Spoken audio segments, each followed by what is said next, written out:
Hello दोस्तों, मैं हूं प्रशांत चक्रवर्ती और आप लोगों का एक बार फिर से स्वागत है आपके अपना यूट्यूब चैनल पीसी क्लासेस में।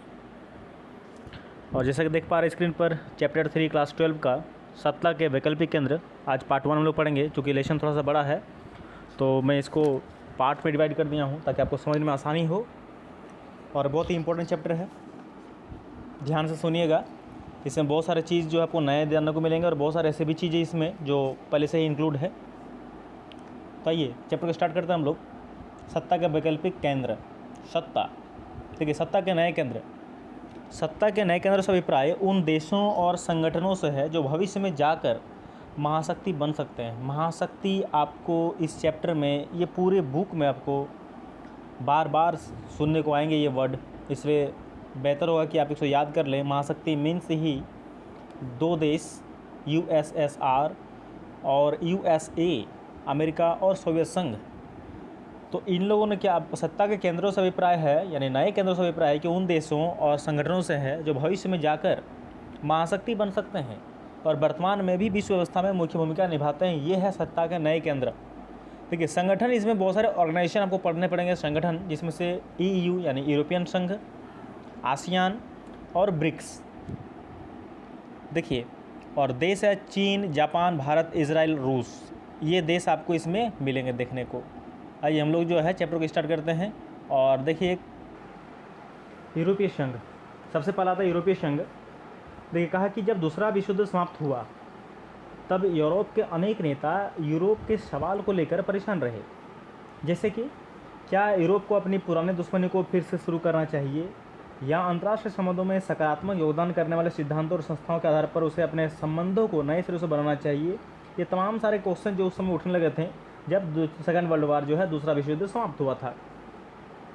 तो देखिए कहा है कि दूसरे विश्व युद्ध ने उन अनेक मान्यताओं और व्यवस्था को ध्वस्त कर दिया जिसके आधार पर यूरोपीय देश के आपसी संबंध बने थे।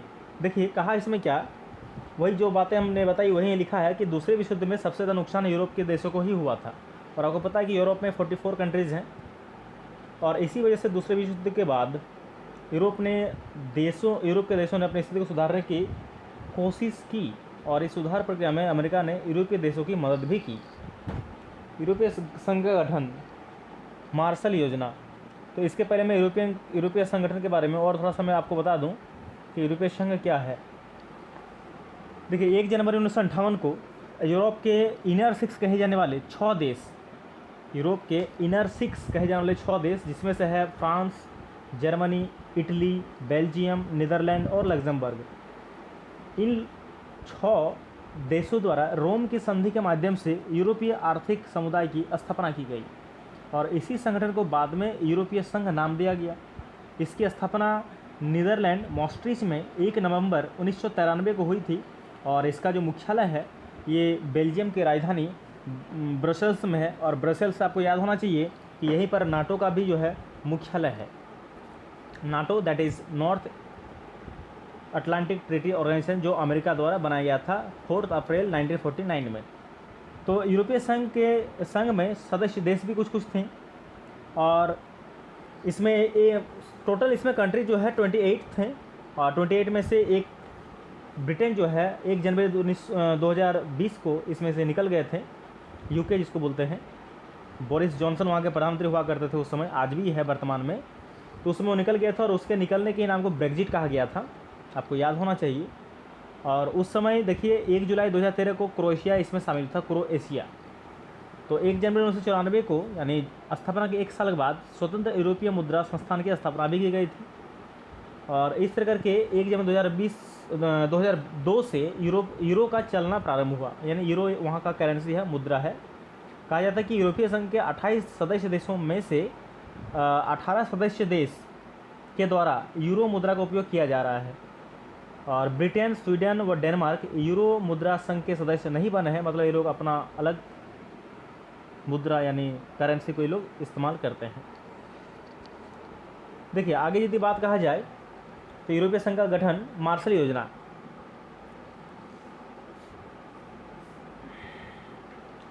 कि 1948 में अमेरिका द्वारा मार्शल योजना बनाई गई जिसके तहत यूरोपीय आर्थिक सहयोग संगठन की स्थापना भी की गई थी। यूरोपीय आर्थिक सहयोग संगठन की स्थापना उसी समय की गई थी। और आपको पता होना चाहिए कि यूरोपीय आर्थिक समुदाय संगठन का जो मुख्यालय है वो जेनेवा में है, जेनेवा स्विट्जरलैंड में है। तो कहा जाता है क्या कि 1949 में यूरोपीय परिषद का गठन किया गया और 1957 में यूरोपियन इकोनॉमिक कम्युनिस्ट की स्थापना की गई। और यूरोपीय संघ की स्थापना मैंने अभी बताया, यहाँ लिखा 1992, लेकिन आप याद रखिएगा 1 नवंबर 1993 को। इनके उद्देश्य क्या क्या थे? तेज आर्थिक विकास, आपसी सहयोग, समान विदेश नीति, ये इनका जो है उद्देश्य था। कहा जाता है कि यूरोपीय संघ का आर्थिक, राजनीतिक, कूटनीतिक तथा सैनिक प्रभाव बहुत ज़बरदस्त था और 2005 में यह दुनिया की सबसे बड़ी अर्थव्यवस्था थी और इसका जो सकल घरेलू उत्पादन यानी जीडीपी जो था 12,000 अरब डॉलर से ज़्यादा था, जो अमेरिका से भी थोड़ा ज़्यादा ही था। इसकी मुद्रा यूरो अमेरिकी डॉलर के प्रभुत्व के लिए खतरा बन सकती है और विश्व व्यापार में इसकी हिस्सेदारी अमेरिका से 3 गुना ज़्यादा है और इसी के चलते यह अमेरिका और चीन से व्यापारिक विवादों में पूरी धौंस के साथ बात करता है ना। तो ये आपको समझ में आना चाहिए। यूरोपीय संघ के अगर थोड़ा सा और बात करूं मैं, तो यूरोपीय संघ के 2 सदस्य देश ब्रिटेन और फ्रांस सुरक्षा परिषद के अस्थायी सदस्य भी हैं। हालांकि ब्रिटेन तो अभी नहीं है, लेकिन फ्रांस तो है। तो यूरोपीय संघ की विशेषताएं मैंने बताई दिया कि इसके संगठन के रूप में आर्थिक और राजनीतिक स्वरूप है, विशाल राष्ट्र राज्य है, इनका अपना झंडा, अपना राष्ट्रीय गान, अपना स्थापना दिवस यानी 9 मई को, एवं मुद्रा यूरो है। इन्होंने जब इतना सारा कुछ कर लिया, अपना झंडा, गान, स्थापना दिवस, अपना करेंसी भी, तो इन लोगों ने सोचा कि अपना संविधान भी बना लें। तो 2003 में इन लोगों ने कोशिश तो किया पर वो सफल नहीं हो सका। 2003 में यूरोपीय संघ ने संविधान बनाने की कोशिश की पर वो सफल नहीं हो सका। तो यूरोपीय संघ का झंडा क्या है? यूरोपीय संघ, यूरोपीय ध्वज यूरोपीय संघ का प्रतीक है। पहली बात ये जानिए कि यूरोपीय जो संघ है, ध्वज है, ध्वज मतलब झंडा, फ्लैग, वह यूरोपीय संघ का सबसे पहला बात है कि प्रतीक है। इसमें नीले रंग पर 12 स्वर्ण सितारों का एक चक्र है, मतलब 12 गोल्डन स्टार लगा हुआ है और यह यूरोप के लोगों के बीच एकता और एकजुटता को प्रदर्शित करता है। यानी 12 की संख्या होने का मतलब यह है कि वहाँ पारंपरिक रूप से पूर्णतः समग्रता और एकता का प्रतीक माना जाता है ये यूरोपियन फ्लैग को। आगे देखिए क्या लिखा है। आगे देखिए यूरोपीय संघ की विशेषताएं, ये तो मैंने आपको अभी बताया। 2005 में अर्थव्यवस्था बड़ी है, यूरो डॉलर का खतरा बन सकती है वो लोग के लिए, चीन और अमेरिका के लिए 12,000 डॉलर, ये मैंने अभी जस्ट आपको बताया। इसका सैन्य विशेषता देखिए, अगर दुनिया की दूसरी सबसे बड़ी सेना यूरोपीय संघ, 2 सदस्य ब्रिटेन और फ्रांस के पास परमाणु हथियार, 2 सदस्य ब्रिटेन और फ्रांस के पास, ये भी बताया, वीटो पर अधिकार भी था और सुरक्षा परिषद का अस्थायी सदस्य भी है, ये बताई दिया आपको। देखिए उसके बाद आता आसियान। आसियान यानी Asian of south east nation. देखिए क्या इसमें क्या लिखा है कि आसियान के बारे में यदि बात किया जाए तो आसियान देखिए कहा है क्या कि आसियान पूर्व एशियाई राष्ट्रों का संगठन है।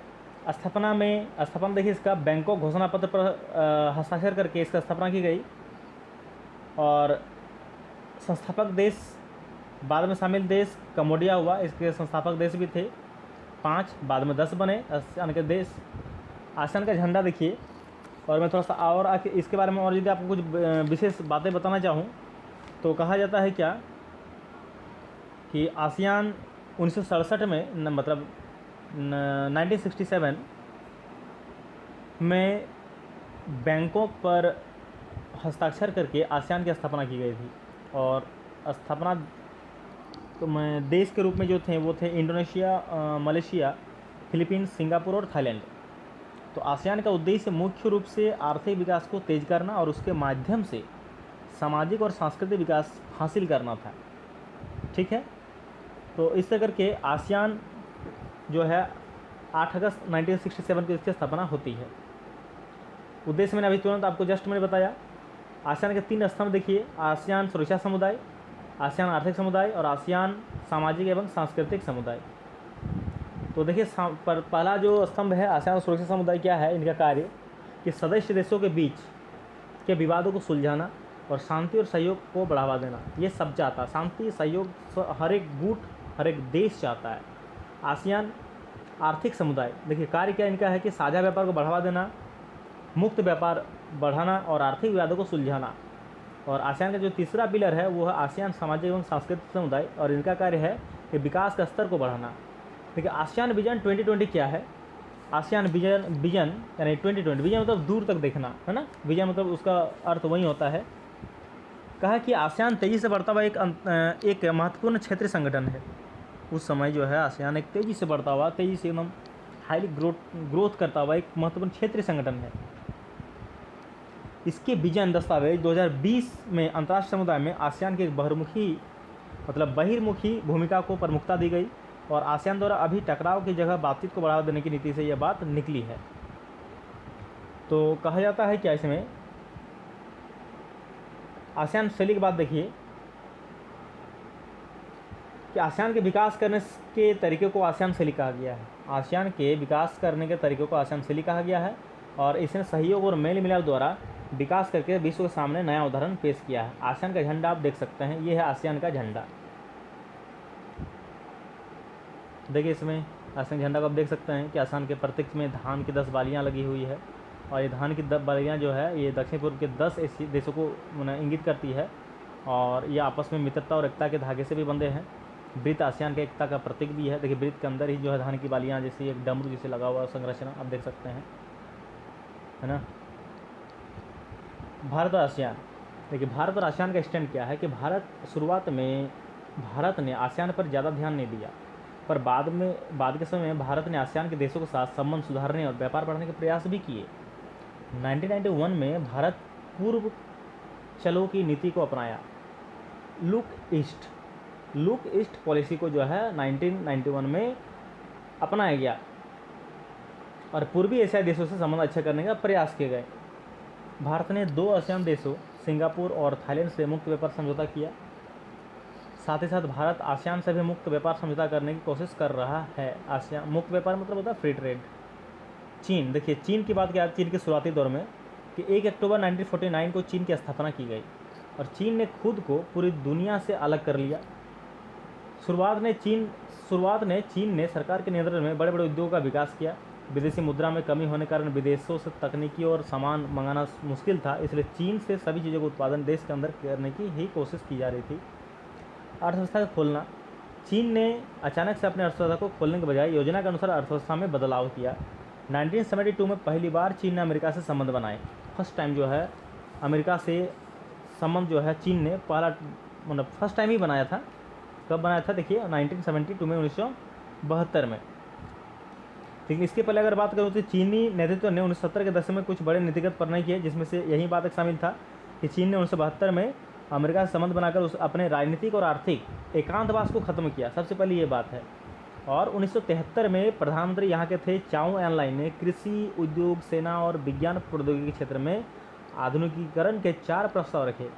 और फिर 1978 में तत्कालीन नेता देंग सियाओपिंग ने चीन में आर्थिक सुधार और खुले द्वार की नीति, है ना, खुले द्वार की नीति बड़ा इंपॉर्टेंट तथ्य, इसको याद रखिएगा, ओपन डोर पॉलिसी, खुले द्वार की नीति की घोषणा की। और अब ये नीति यह हो गई कि विदेश पूंजी और प्रौद्योगिकी के निवेश से उच्चतर उत्पादकता को प्राप्त किया जाए। चीन ने ही शॉक थेरेपी पर अमल करने के बजाय अपने अर्थव्यवस्था को चरम ढंग से खोला था। शॉक थेरेपी आपको याद ही होगा, शॉक थेरेपी दर्द देकर मरहम लगाना है। अर्थव्यवस्था खोलने के बाद क्या देखिए कि 1982 में चीन ने खेतों का निजीकरण किया 1982 में, और फिर 1988 में उद्योगों का निजीकरण किया। निजीकरण मतलब प्राइवेटाइजेशन। फिर SEZ यानी स्पेशल इकोनॉमिक जोन की स्थापना की गई चीन के द्वारा, जिसको हिंदी से बोलते हैं विशेष आर्थिक क्षेत्र। 2001 में विश्व व्यापार संगठन में शामिल हुआ WTO, और इसी प्रक्रिया को, इसी प्रोसेस को चीन का उत्थान कहा जाता है। मतलब चीन इसी तरह करके जो है अपना वर्चस्व स्थापित करते रहा। चीन की नई आर्थिक नीतियों के परिणाम देखिए कि अर्थव्यवस्था में गति आई। पहली बात, कृषि के निजीकरण की वजह से किसानों की आय बढ़ी। दूसरी बात, चीन में विदेशी निवेश की मात्रा में वृद्धि हुई। तीसरी बात, और विदेशी मुद्रा की मात्रा बढ़ी और चीन ने दूसरे देशों में निवेश करना शुरू किया। चौथी बात, और चीन विश्व में आर्थिक शक्ति बनकर उभरा। पांचवी बात, चीन ऐसा नहीं है, चीन बहुत ही सात्विक दिमाग वाला है। भारत और चीन के संबंध देखिए, समस्याएं। 1962 में जो वॉर होती है चीन और भारत का, जिसमें भारत हार गया था, उस समय जवाहरलाल नेहरू हमारे देश के प्रधानमंत्री हुआ करते थे। फिर होता जम्मू कश्मीर और अरुणाचल प्रदेश का सीमा विवाद। फिर होता चीन तिब्बत पर चीन का कब्जा जमाना, भारत द्वारा दलाई लामा को शरण देना। ये सब बात जो है समस्याएं हैं भारत और चीन का। प्रयास सुधार देखिए, पंचशील समझौता, एग्जाम में बार बार क्वेश्चन आता है कि पंचशील समझौता साहब क्या समझते हैं, इसको लिखिए। तो पंचशील समझौता बहुत इंपॉर्टेंट है, इसको आप लोग देखिएगा, लिखिएगा। पंचशील बहुत इंपॉर्टेंट है। फिर होता 1981 में सीमा विवाद सुलझाने के लिए बातचीत शुरू हुई और 1988 में राजीव गांधी ने चीन का दौरा किया और संबंध में कुछ सुधार आया और आर्थिक सहयोग बढ़ा और व्यापार में भी वृद्धि आई। अब देखिए एक लास्ट पॉइंट आता है ब्रिक्स क्या है, BRICS। देखिए ब्रिक्स पहले था ब्रिक, BRIC, बाद में 2014 में एस जुटा है। और 2014 में एस मतलब देखिए पहले सबसे पहले मैं बता दूं आपको ब्रिक्स के बारे में कि वर्ष 2009 में ब्राज़ील, रूस, भारत और चीन, B for Brazil, R for रूस, I फॉर इंडिया और C फॉर चाइना, ये 4 कंट्री ने एक नए आर्थिक संगठन यानी ब्रिक की स्थापना की। और इसका प्रथम शिखर सम्मेलन 16 जून 2009 को रूसी शहर मतलब रूस में ही हुआ था। 15 अप्रैल 2010 में ब्राज़ीलिया यानी ब्राज़ील में हुए इसके दूसरे सम्मेलन में दक्षिण अफ्रीका को इसकी सदस्यता प्रदान करने की सहमति बनाई 2014 में। और फिर इसका जो मुख्यालय है ये चीन का ही शहर में है, यानी चीन के शंघाई शहर में इसका मुख्यालय है। और इन लोगों ने अपना एक बैंक भी स्थापित किया हुआ है। और इनका जो ब्राज़ील और रूस का जो अध्यक्षता करेंगे ये लोग 5-5 वर्ष के लिए ही करेंगे। मतलब इसका कोई जो है ये नहीं है, नाम के अनुसार जो इनका बैठक होती है। तो ये था ब्रिक्स के बारे में, मैंने सारा चीज़ आपको बताया। आगे इसके आगे कल हम लोग कंटिन्यू करेंगे।